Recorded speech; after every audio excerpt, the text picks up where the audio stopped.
안녕하십니까 여러분. 저는 지금 창원시 마산 하포구라는 지역에 와 있습니다.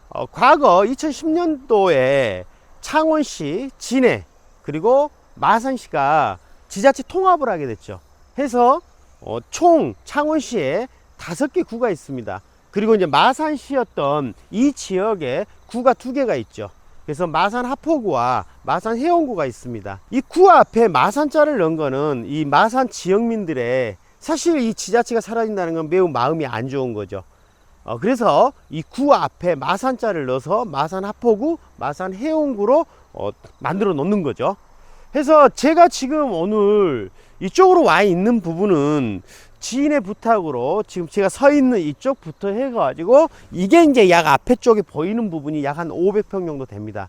여기는 이제 우리가 종중묘죠. 그래서 이제 조상님들 모셔놓는 부분이고, 이 위쪽에 임야지역이 종중산입니다. 그래서 이걸 좀 살펴봐 달라 해서 와 있습니다.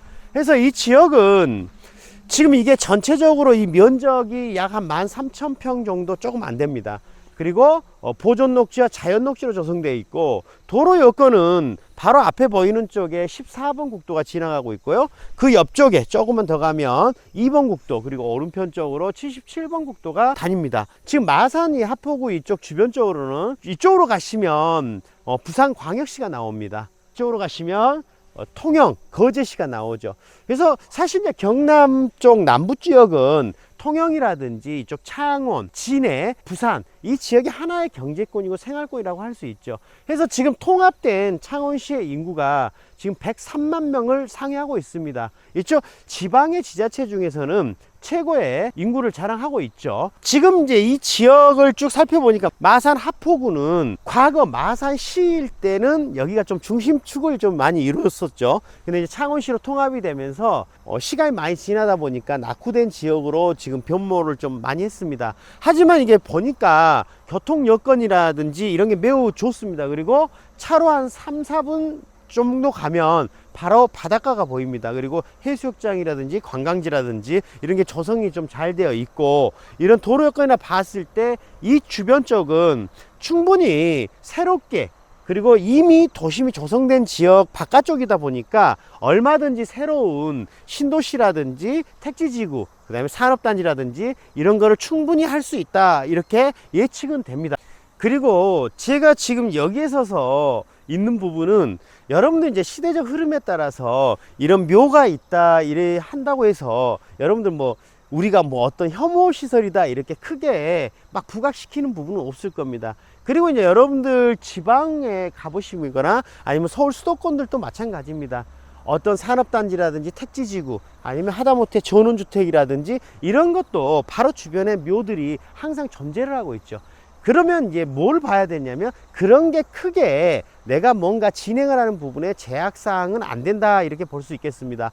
그래서 이제 제가 우리 이제 지인분한테 어떤 조언을 해드리고자 하는데, 지금 이제 도로 여건이나 이런 쪽, 그리고 이제 바다가 가깝고 14번 국도 바로 맞은편 쪽이 주거지역으로 지정이 되어 있습니다. 그래서 이제 이 지역은 바로 앞에 이 땅하고 이제 접해져 있는 쪽이 도로 여건도 상당히 14번 국도를 충분히 활용할 수 있고, 도로를 쭉 연결을 한다고 그러면 이 100마일 넘는 창원시라고 하지만 이런 약간 지역으로 좀 나와서 이런 나무 숲 안쪽에다가 조그맣게 인허가를 받을 수 있으면 2~3명 이렇게 해서 타운하우스 식으로 3개를 이렇게 같이 모아서 같이 하는 것도 상당히 이제 괜찮은, 앞으로 이제 사는 부분들이죠. 지금 이 지역은 국도 상황이 굉장히, 도로 여건이 굉장히 좋습니다. 14번 도로를 바로 활용해서 진행을 할 수 있을 것 같고, 2번 국도라는 77번 국도, 그다음에 바닷가라든지 이런 게 접하기 되게 좋고 해서, 특히 이제 이 위쪽 임야 지역을 보니까 나름대로 임야가 잘 가꿔져 있는 듯 싶습니다. 그리고 고도는 그렇게 높아 보이지 않습니다. 그리고 보존 녹지와 자연 녹지가 섞여져 있기 때문에 크게 도로 여건만 맞춰준다고 하면 인허가 받는 상황은 그리 나쁘지는 않을 것 같습니다. 그래서 이 지역에 요즘은 이제 자연과 접해서 많이 살고 싶어 하고, 또 도심을 같이 연계하고 직장을 연계할 수 있는 부분, 그러면 도로 여건은 됐다 보고, 그러면 이쪽에 이 임야 지역으로 도로 개설 부분만 좀 해결이 된다고 하면 타운하우스라든지 전원주택 이것과 또다시 또 문화예술인들이 갈 수 있는 무슨 공방이라든지 화실, 그리고 무슨 조그만, 요즘은 개인들도 미니 박물관 같은 거 많이 하죠. 자기의 장점을 부각해서 그런 건 어떨까 한번 살펴봤습니다. 마지막으로 지금 창원시 같은 경우는 마산, 진해, 창원 세 개 지자체가 통합을 했죠.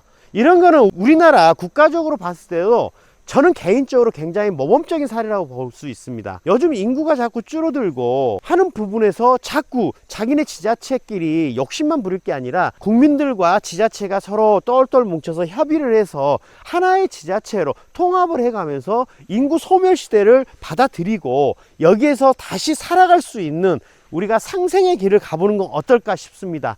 해서 오늘 마산 하포구에서 여러분들과 얘기를 나눴습니다. 다음 주에 뵙겠습니다. 안녕.